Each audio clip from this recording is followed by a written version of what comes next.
Hello everybody, welcome to another episode of Hillbilly Wine 101. Tonight I'm having something that I'll bet most of you have never had and may not even have been aware of. Let's examine it. Wendell. Please. Thank you. Alright. There's going to be a lot of wow factors with this. I don't know how it's going to taste. But let's start with the bottle. The bottle has a cool monkey wrapped around the whole bottle. His arms, his legs, right? His tail. It's the glass. It's raised glass, and it's gold or copper colored. It's really cool. Now, what does Spatburgunder, Pinot Noir, and Burgundy have in common? They are all Pinot Noir. Pinot Noir grown in a certain region of France, in Burgundy, is called Burgundy, but it's Pinot Noir. Pinot Noir grown elsewhere throughout the world, in the U.S., for example, in Oregon, Washington, California, other places, is called Pinot Noir. And Pinot Noir in Germany, which most of you did not know they grew, I'm sure, is called Spatburgunder. Alright? So, this is Affentaler. And it is called, on the label it says Valley of the Monkey, because where this is grown in Baden, Germany, how that is not necessarily for monkey, although they have this, and it's now the wines from that region are synonymous with monkeys and stuff like that. But really that started with monks, Christian monks, who settled there and first started making wine there, as monks are apt to do. And they usually make good wine. Now, this is going to be a cold weather, obviously, cold climate Pinot. It competes. It's grown in the same region as Riesling, and of course, so there's not a lot of it grown because Riesling is the big thing that they drink and export out of Germany. But locals do drink the Pinot, and they don't export a lot of it. Most of it is consumed in Germany. When I first started getting into wine, I didn't know really. I knew that German reds were very rare. I'd never had one for a long time. And, you only think of the Riesling and the Gewürztraminer and the ice wines and stuff like that. But they do have reds, and they have Pinot Noir, which is a very tricky grape to people who drink this and really know about it, enjoy it. It could be finicky. It's usually light colored. It's not a very overpowering wine. It's I would say a feminine wine where it's just soft and the flavors are there, but you got to kind of pick them out. And it's hard to get it right. The grapes are hard to grow. The clusters are close together, so they tend to not get a lot of air between them and then catch funguses and rot and stuff like that. So growing it is tricky, but when it's done, people love it. This is 12.5% alcohol, so it's a light, not real heavy.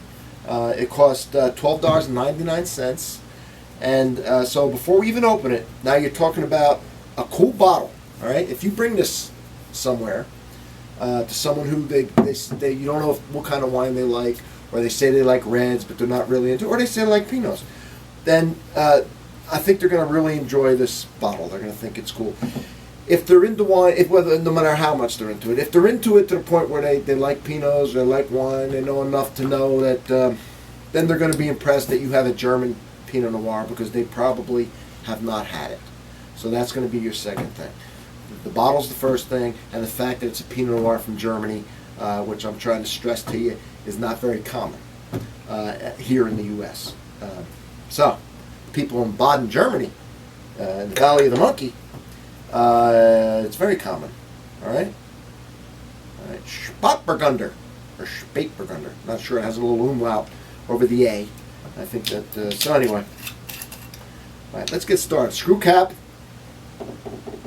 Not a problem, right? Not a problem. Okay, let's see here. It's a light color, which is what I was expecting from a Pinot Noir.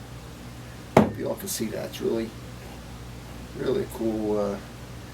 Even the little, the red with the gold and the red around the black label with the gold writing. I don't know. I like it. All right. Just wash this glass.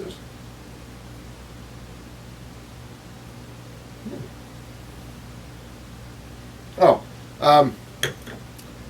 this wine was first bottled, this company, in 1949. But where they grow this Pinot was first grown in 1908. But this particular winery got started in 1949. And I think that's when they started putting the monkey on there.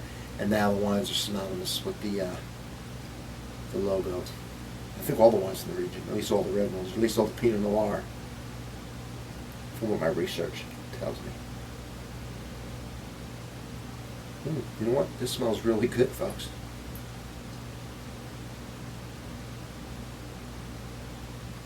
Know what I'm getting?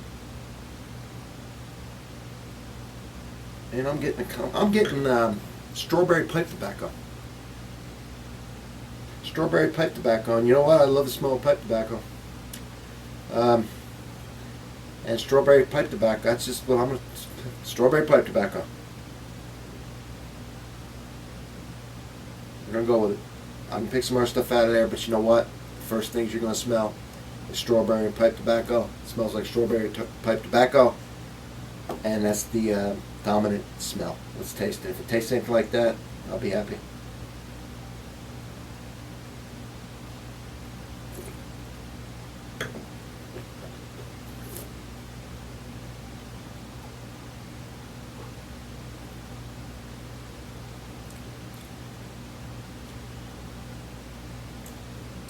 It's everything I thought it would be. It's got the color. It's I describe it as feminine. I don't know if that's going to make sense to you. It's soft. It's silky. I don't like to use words that, you know, sound pretentious, but kind of fits. And I like to describe what the hell I'm talking about. So it's not real tannic, where you get that like tea and it dries your mouth out. And the acid is medium. Like when you bite into a lemon, so you're getting out a little bit of that, and there's some tannin, but there's not a lot. So it's soft. It's not real rough on you. It's not drying out your mouth. It's not making you pucker. It's got the real nice smells, and the mouthfeel is like silky. I don't know how really what to compare that to, but that's the way it feels to me. Maybe like a real soft chocolate, a real soft one that you put in your mouth. And it kind of melts. That kind of is the best way I can describe it. And the fruits I'm getting, and it's fruit forward, is strawberry, like raspberry and cherry, maybe a little tart cherry, with that woodsy, tobacco-y undertone, which just adds a little bit of complexity. Just instead of just all fruit and all like that, Swedish. And it tastes a little, I mean, it's not a sweet wine, but at 12.5, and I think the cold climate might have something to do with it, it's a little sweeter than a lot of them that I've had, or it feels like it. Maybe it's because it's so fruit forward, but instead of being like Swedish, which it's not sweet, okay, this is on a scale that's not a sweet wine scale, just a other Pinot scale compared to other Pinots. It's still a dry wine, but and it's fruity. But then I like the fact that it has that woodsy, or what I'll call tobacco-y, almost like they took tobacco and soaked it in either strawberry or it smells like strawberry, but it tastes like the strawberry, the raspberry, or like a cherry, and it's very pleasing. And I'm very this is good. This is good. This is a good wine. So. Yeah, this make great gift because it tastes good, and because it's in a unique bottle, and because it's a unique wine. So I really hope you enjoy this. I hope you search this out and look for it. And And if you do, come back to this video and let me know what you smelled, what you tasted, and whether or not you like it. And whether, if you gave it a gift, what the people thought of it. All right? Because everybody reads that, and it's going to help everybody. So, from Hillbilly Wine 101, everybody, cheers.